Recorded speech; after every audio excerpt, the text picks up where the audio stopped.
Friends, this is Bhavna. Welcome to Vision IAS magazine challenge series 2023।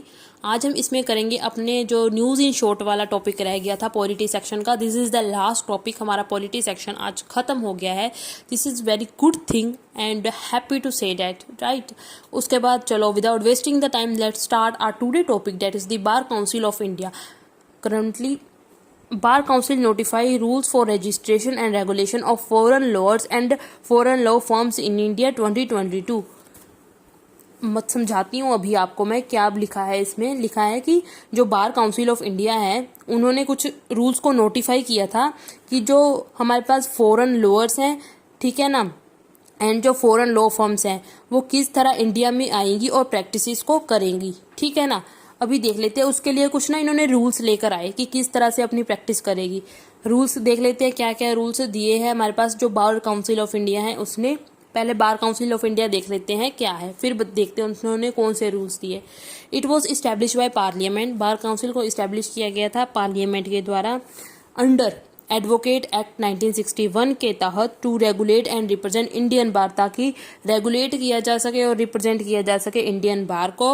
Statutory functions, main काम क्या है बार के, जो हमारे पास बार काउंसिल है उसके काम क्या है, ये कुछ स्टैंडर्ड बनाती है। It lay down the standard of professional conduct and etiquettes for advocates. वकीलों के लिए, एडवोकेट्स जो होते हैं उनके लिए क्या करती है, कुछ ये स्टैंडर्ड्स बनाती है कि आपको इनके तहत काम करना है। एडवोकेट्स के कुछ एटिकेट्स होने चाहिए, इस तरह के एटिकेट्स है जो एडवोकेट के होने चाहिए, ठीक है ना। इस तरह से कुछ रूल्स बनाती है एडवोकेट से रिलेटेड कि आपको ये करना है, और क्या कोड ऑफ कंडक्ट होगा एडवोकेट्स का वो भी बार काउंसिल ऑफ इंडिया ही बताती है, ठीक है ना। और क्या करती है, एडवोकेट्स के क्या राइट्स होंगे, क्या प्रिविलेजेस होंगे, ये सारा कुछ जो है बार काउंसिल ऑफ इंडिया बताती है। अब जो हमारे पास जो लॉ से रिलेटेड यूनिवर्सिटीज होती हैं, ठीक है ना, to recognise the universities whose degree in law shall be qualification enrolment as an advocate, means to say that India के लॉ कॉलेजेस को रिकॉग्निशन भी हमारे पास बार काउंसिल ही देता है, ठीक है ना। उसके बाद मेंबर कौन से होते हैं बार काउंसिल में हमारे पास, it consist of members elected from each state bar council. इसमें जो मेंबर्स होते हैं वो इलेक्ट होते हैं हर एक स्टेट बार काउंसिल से। अटॉर्नी जनरल ऑफ इंडिया होता है and the solicitor general of India who are ex officio member, जो कि इसका कौन सा मेंबर होता है, एक्स ऑफिशियो, राइट। उसके बाद है हमारे पास the member from SBC are elected for a period of 5 years. जो हमारे पास स्टेट बार काउंसिल के मेंबर है उनको 5 साल के लिए इलेक्ट किया जाता है, लेकिन जो हमारे पास चेयरमैन एंड वाइस चेयरमैन है काउंसिल के उनको 2 साल के लिए अपने मेंबर से, अपने ही जो उस काउंसिल के मेंबर होते हैं उनमें से ही वो करते तो सिलेक्ट उनमें से ही है चेयरपर्सन को और वाइस चेयरपर्सन को, लेकिन उनका जो पीरियड होगा वो 2 साल का होगा, ठीक है ना। चलो अब देख लेते हैं को बार काउंसिल कौन से रूल्स एंड रेगुलेशंस लेकर आई है भाई, जो फॉरेनर लॉयर्स है जो अब इंडिया में आके प्रैक्टिस करेंगे, ठीक है ना। Key highlight of the rules, allow foreign lawyers and law firms to, allow कर दिया गया है फॉरेन लॉयर्स को और लॉ फर्म्स को कि वो रजिस्टर करवा सकते हैं अपने आप को बार काउंसिल ऑफ इंडिया के साथ इंडिया में प्रैक्टिस करने के लिए, ठीक है ना। उसके बाद practice is non litigious matter, मतलब कि वो प्रैक्टिस कर सकते हैं लेकिन non litigious matter. Non litigious matter means to say that वो एडवाइस दे सकते हैं, कुछ नेगोशिएशन कर सकते हैं, बिजनेसेस जो बिजनेसेस होते हैं उनसे रिलेटेड कुछ नेगोशिएशन कर सकते हैं, ठीक है ना, बिजनेस एंटिटी के साथ। लेकिन जो है ये कोर्ट में जाकर, जैसे हमारे यहाँ वकील जो है केस लड़ते हैं वैसा कुछ नहीं कर सकते, मतलब ये कोर्ट में केस वगैरह नहीं लड़ सकते, सिर्फ रिकमेंडेशन, एडवाइजेज या कुछ नेगोशिएशन बिजनेसमैन के साथ कर सकते हैं, एज अ मीडिएशन का काम कर सकते हैं, पर without going to courts, okay. The practice is non litigious matters, ठीक है ना। नॉन लिटिगस मैटर्स वही होता है कि कोर्ट में जाए भी ना, बाहर ही, कोर्ट के बाहर ही मीडिएशन का काम करना, कुछ बिजनेस से रिलेटेड जो है एडवाइस देना, डिस्कशन करना, बस that's it.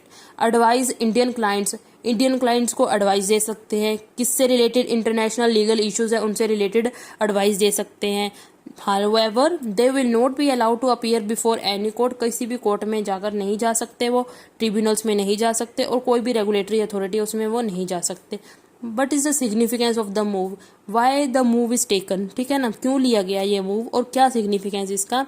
Exposure to global best practices, की एक्सपोजर करने के लिए ग्लोबल में क्या क्या बेस्ट प्रैक्टिसेस अपनाएगी, इसलिए फॉरेन जो लॉयर्स हैं उनको इंडिया में बुलाया जा रहा है, ठीक है ना। It will provide foreign firms and investor with some judicial comfort. देखो किसी टाइम हमारे पास कुछ फॉरेन फर्म से रिलेटेड इश्यूज हो जाते हैं, ठीक है ना। हमारे यहाँ जो हमारा बिजनेस है ग्लोबलाइज्ड, मतलब कि यहाँ पर ग्लोबलाइजेशन है, ठीक है ना। कुछ बाहर की कंट्री से, और यहाँ पर जो अगर बाहर की कंट्रीज मान लो कुछ इशू हो गया, बाहर की जो हमारे पास इन्वेस्टर्स आए हैं, फॉरेन इन्वेस्टर्स आए हैं, उनका कुछ इशू हो गया इंडिया में, तो वो ज़्यादा कंफर्टेबल रहेंगे क्योंकि हमारे पास कुछ फॉरेन लॉयर्स वगैरह होंगे, ठीक है ना। इसलिए वो थोड़ा कंफर्टेबल फील करेंगे। Okay, it will help in attracting FDI, एक तरह से ये एफडीआई भी अट्रैक्ट करेगा, and making India a hub of international arbitration. That's it for all for today. Okay, तो चलो अगला भी अभी साथ ही में कर लेते हैं, आधार ऑथेंटिकेशन। आधार ऑथेंटिकेशन के लिए जो हमारे पास UIDAI है, that is the unique identification authority of India, वो लेकर आई है एक नया सिक्योरिटी मैकेनिज्म, ताकि जो आधार है उसको मोर ऑथेंटिकेशन बनाया जा सके, ठीक है ना। इसके लिए वो क्या लेकर आई, उन्होंने जो है 2 लेयर ऑथेंटिकेशन सिस्टम लेकर आई अब, ठीक है। वो UIDA ने इम्प्लीमेंट किया 2 लेयर्स ऑथेंटिकेशन सिस्टम, ताकि जो हमारे पास इंश्योर कर सके that the originality of the fingerprint is captured in a more full proof manner, ताकि जो फिंगरप्रिंट्स की ओरिजिनलिटी है हम उसको फुल प्रूफ मैनर में कैप्चर कर सके, ठीक है ना। किसी टाइम जो फिंगरप्रिंट्स जो होते थे ना, उनसे रिलेटेड कुछ इशू हो जाता था, जिससे कि जो एक व्यक्ति है वो कुछ हेरा फेरी सी करके वो 2 ID जनरेट कर लेता था, अपने तो 2 आधार कार्ड बना लेता था।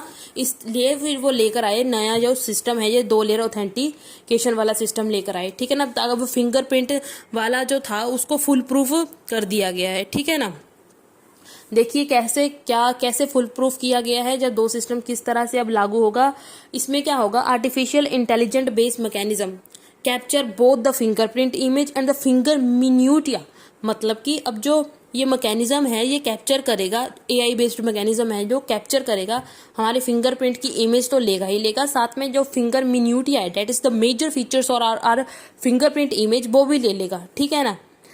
Development comes amid concern raise against, अब जो ये कह रहे हैं ये सिस्टम आया क्यों नया, ठीक है, ये 2 लेयर ऑथेंटिकेशन की नीड क्यों थी, क्योंकि कंसर्न रेज हो रहे थे against the possible misuse of Aadhaar का मिसयूज हो रहा था अभी तक, ठीक है ना।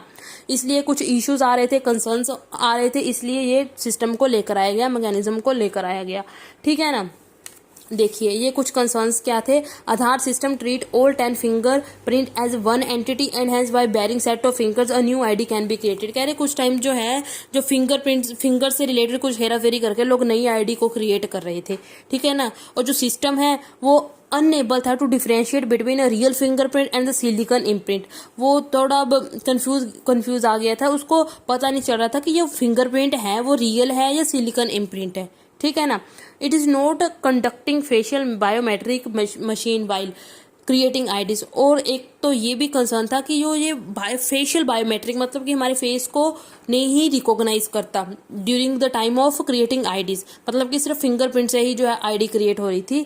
यहाँ पर भी थोड़ा जो था ये भी थोड़ा एक लूप होता है, thus allowing same person to obtain different Aadhaar using fixed fingerprint, इसलिए जो एक सेम बंदा है वो अलग अलग जो मिक्स फिंगरप्रिंट यूज करके अलग अलग आधार IDs बना रहा था, ठीक है ना। 2018 में भी सुप्रीम कोर्ट जो है उन्होंने स्वीकार किया था कि जो आधार स्कीम है as constitutionally valid provide certain riders regarding to its use for various services, मतलब कि उन्होंने कॉन्स्टिट्यूशनली वैलिड बोल दिया था आधार को, ठीक है ना। और आगे नीचे बताया गया है कुछ जो है कहाँ पर जो इसका मैंडेटरी यूज है और कहाँ पर जो है इसको यूज नहीं कर, मतलब मैंडेटरी नहीं है कहाँ इसका यूज, ठीक है ना। है क्या आधार एक 12 डिजिट की एक यूनिक आइडेंटिटी नंबर है, किनके लिए, रेजिडेंट्स ऑफ इंडिया के लिए, based on their biometric and demographic data, ठीक है। इसमें कुछ डाटा लिखा होता है हमारा, ठीक है ना, और हमारे जो फिंगरप्रिंट्स वगैरह फोटोज वगैरह ली रहती है। इशू बाय UIDA के द्वारा इशू किया जाता है, जो एक स्टैट्यूटरी अथॉरिटी है, ministry of electronic and information technology that is MeitY के अंतर्गत आती है। आधार कैन नॉट बी मैंडेटरी, कह रहे कि आधार को मैंडेटरी नहीं रखा जाएगा बैंक अकाउंट खुलाने के लिए, for getting mobile connections, for school admissions, लेकिन अब तो सभी जगह तो पहले आधार कार्ड मांगते हैं, बाकी काम तो बाद में किया जाता है। पर हाँ यहाँ पर देख लो भाई मैंडेटरी नहीं है आधार कार्ड, ठीक है ना। प्राइवेट कंपनीज जो है can not ask for Aadhaar card, ठीक है ना। 2018 में जो सुप्रीम कोर्ट की जजमेंट है उसमें बताया गया था। Okay, that's all for today, मिलते हैं अपने नेक्स्ट वीडियो में, तब तक के लिए like subscribe and share, thank you, have a nice day.